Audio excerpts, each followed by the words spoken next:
Welcome to another week of Pascal's China Lens. We're going to talk about the National People's Congress and the two sessions, or the Lianhui, as they say in Chinese, which will be the first one of the next 5-year plan of China.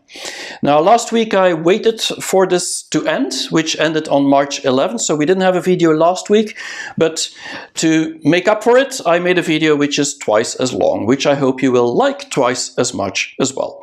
Thank you very much, and do subscribe if you haven't done so yet.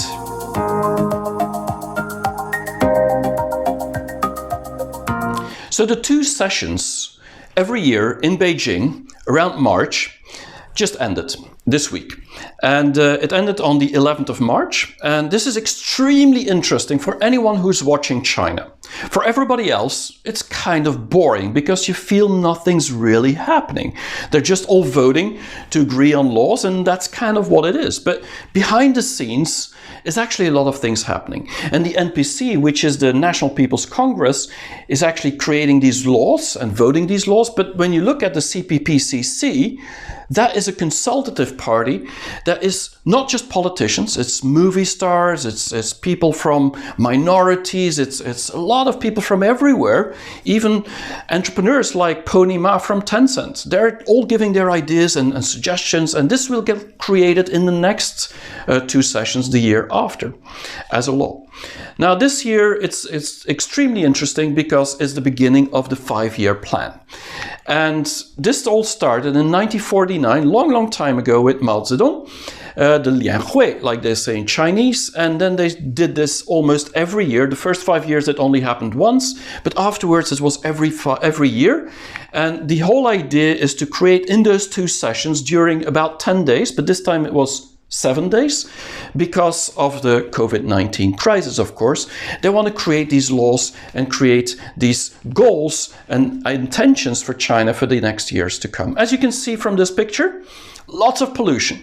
And this was done intentionally. Not the pollution, of course, but it was intentionally not to take it away, because China can now make the weather change. Now, they wanted everybody, all these politicians, to really see that environment is a big issue.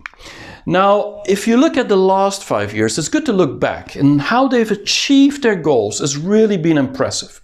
The most impressive one is, of course, that the GDP is now at 100 trillion renminbi, or yuan, which is about 15.4 trillion US dollars, which is bigger than the Eurozone. It's still a little bit below the 18 trillion of Europe, and of course below the 21 trillion of the US. But this decade, China could catch up with the US. So very big statement that they achieved this goal. The other thing is they've eradicated poverty, with 55 million people that were still left in extreme poverty 5 years ago. They're all gone. And so this is no more extreme poverty in China. There's other things like 60 million people that got new jobs over the past 5 years, like the population of Belgium every year that is getting as a job creation, specifically in the cities. And then there's 1.3 billion people, 90% of the people that have now health insurance. So all these targets, these are the kind of targets that China every year is putting for the next year. And specifically for the 5-year plan, this is very important, because after 5 years they want to review, did we achieve it, did we not achieve it? And it looks really, really good looking back. For me, this is interesting because if you look at what China achieved over the past 5 years, it's very clear 5 years ago the world didn't care about China that much as they do now. So they did go very, very fast. Now, what's going to happen in the next 5 years? Well, the 14th 5-year plan has been started to get analyzed in 2019. They usually start like 2 years in advance. And then in 2020, there's been written down a lot of these ideas. They've been discussing it. Again, at the NPC, or the two sessions of last year, they discussed that. Last year, it was not in March, it was in May, because coronavirus, of course. And then later on, it's all been put in kind of like formulations or forms that they write down on what they want to achieve. Then they communicate this, they test it, and ultimately last week it gets voted and it gets agreed, and that's what's going to happen in the next 5 years, and the work has to start right now. So the next 5 years is a lot of work going to happen. The words to remember for the next 5-year plan is dual circulation. I made a video about that somewhere a few weeks ago, so you can check that again. High quality of development, very important. So it's not about quantity anymore. GDP growth, important, but it's about quality now. Innovation is central to everything in the next 5 years. Modernization, that's reforms of state-owned enterprise, but also creating a modern society with consumers that create this economic growth. And then having a sustainable environment, sustainable society. So this is all the words. These are all the words that really are important to remember when it comes to next 5 years. And if they achieve in the next 5 years what they did in the last 5 years, I think we will have a real challenge with China coming up, because they will be extremely sustainable, powerful, and even modern and open. Now, a slide that I wanted to show is one from the Global Times, one of the state media of China, which shows the 8 different targets, major targets that China wants to achieve in 5 years from now. Now, I put some words next to it so it's more clear. This is about economy, it's about technology, it's about job creation, it's about consumption, because that's very important, this consumption. It's about healthcare, it's about the environment, of course, the trade and international, and ultimately military is also on the list. Now, if we want to go into all 8 of them, I'm going to separate these by two. The first 2, it's all about the economy and about innovation. The economy really needs to be stable in its growth. And so the idea is to grow 6% or more, which is kind of like not putting a target on it, because it should be more actually. And double the GDP by 2035, which means that it would be way higher than the US in 2035. The deficit has to be below 3.2% because they want to get debt out. Then there's 7 strategic innovation things that are happening, or areas, and 8% of the R&D has to be in research, not just in development, but in research. If you think about the US, it's about 18%. So China is not doing as well as the US when it comes to real basic research, and I want to change that and grow the R&D 7% every year. Now, if you look at the growth, it's very clear that China last year was one of the few countries, together with Turkey, as a G20 country, that was growing at 2.3%. Turkey was 1.8%. Everybody else was in decline. Next year, they expect 8.1%, but China only wants to be above 6%. Which means they have like this 2% gap to play with to go from quantity to quality. In the next years, it should be all around 6% until 2025. The fiscal deficit also has to be lower. But then what's interesting for me is all the technologies. This is my core interest of China. And you see that they are putting a lot of emphasis on AI, on quantum computing, on microelectronics, and these are the 3 areas where they could become a superpower if they really achieve these goals. Then there's a lot to do with healthcare. Think about genetic research, biotech, neuroscience, really cool stuff about health, but this is something they want to focus on as well. They've done it before, but now it's going to go to the next generation. Space, I've made a video about that last week as well. And then there's other things which were mentioned later in the Congress about blockchain. Blockchain is going to be central for 2021. And then things like vaccines, they want to be really leading in vaccine development. They already are, meaning they have more vaccines than anybody else in the world, including America. And then deep sea exploration and voice recognition. And there's a few other things, but you can see that China's really on a path towards innovation. Now, when it comes to job creation and employment, this is something which is challenging, because with a demographic where 250 million people are above 60 years old and it's getting grayer and grayer every year, or more old people, the silver generation, is becoming a challenge. So China wants to do a few things. They want to create more jobs, and they also want to change the hukou system, which is the way that it's kind of like your residence for a city. And so what they're going to do is 2 things. First of all, they're going to give stimuli, and they're going to give money and facilities to SMEs, to small and medium-sized companies. Specifically, the just graduated need to get these jobs. And so there's going to be a lot of loans possible, VAT and basically the profit tax is all going to be better, or the income tax. This is all towards small companies, to get that growth out of small companies. And then for the cities, that's very interesting. Because in the cities that are lower or smaller than 3 million people, which is kind of like a smaller city in China. That's where they want the migrants to move from the bigger cities like Shanghai and Beijing to those smaller cities, as well as from the rural areas to the smaller cities, so they consume more and they get absorbed by the growth of these third, fourth, and fifth tier cities.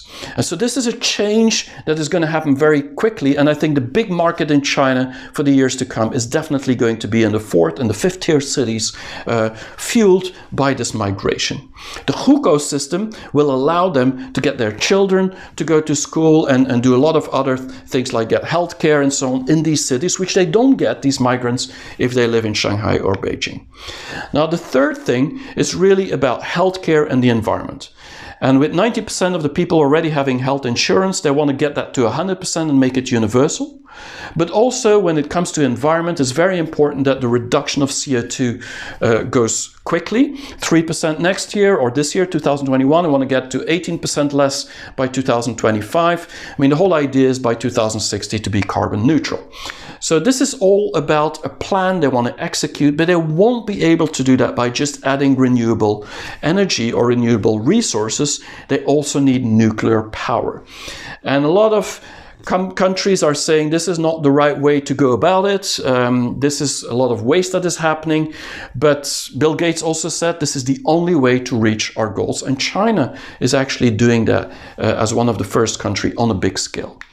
Now, the last thing I want to talk about in these 8 plans or goals is about the Belt and Road, and it's about the military budget. So this is about the things outside China, or to protect China and invest outside. When we look at the Belt and Road, it's clear that they want to have a lot more green development and investments through the Belt and Road. In Egypt, in Bangladesh, in Pakistan, in a lot of countries, they're now doing more than 50% of the investments are actually green investments.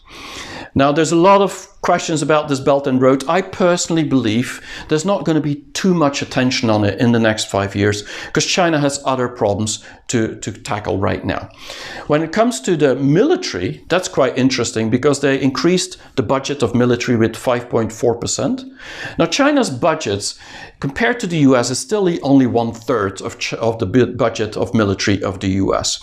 And if you would look at the last years of Xi Jinping, you would think he's increasing every year with 5%, 6%, so he's spending a lot on military.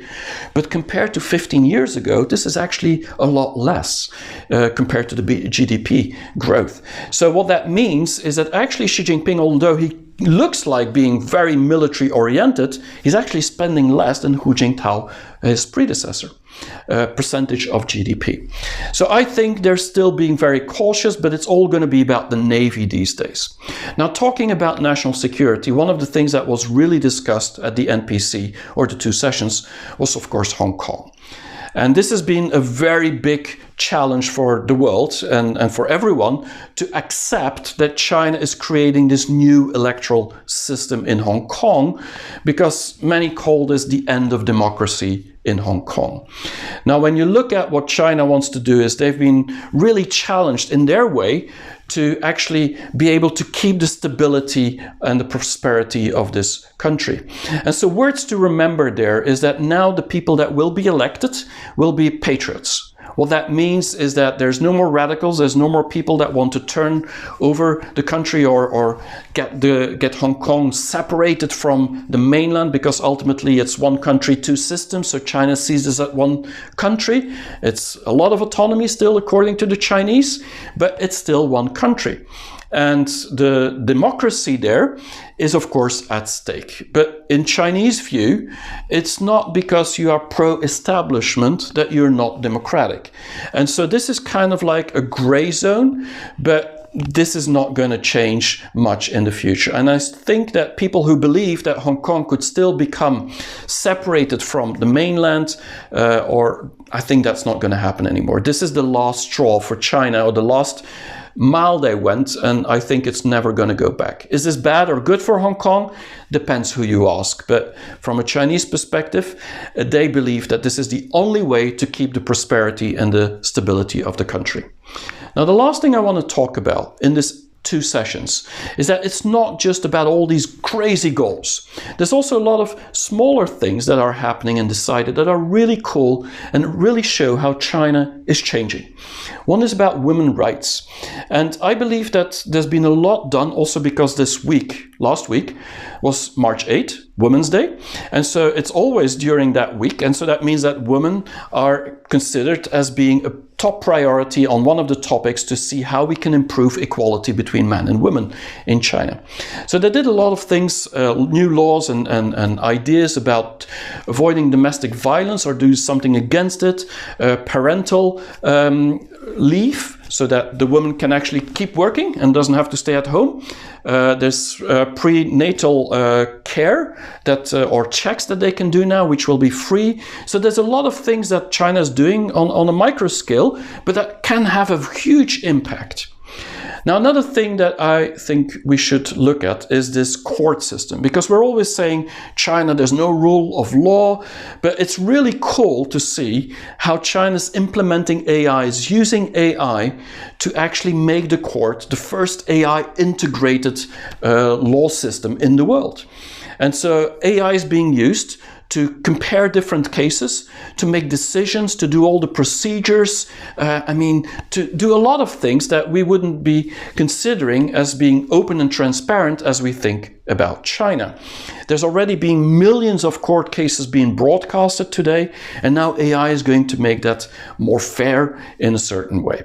The last thing is about education. Very cool, because China really wants to focus on innovation and education, because they believe that is the only way to get the productivity up in China. And they're 100% right. The productivity is not so good in China. It's not really going very, very well compared to the West. So education and innovation is needed to get that productivity higher, specifically because there's been so much migration in the last years. And so we can expect a lot in EdTech, education technology, in the years to come.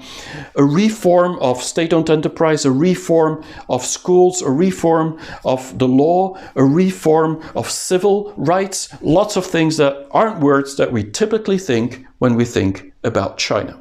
So these two sessions are critical to understand how China over the next 5 years will probably become much, much closer to what we're used to in the West as a system. And as they hope, one day become a modern social society where everything is in harmony.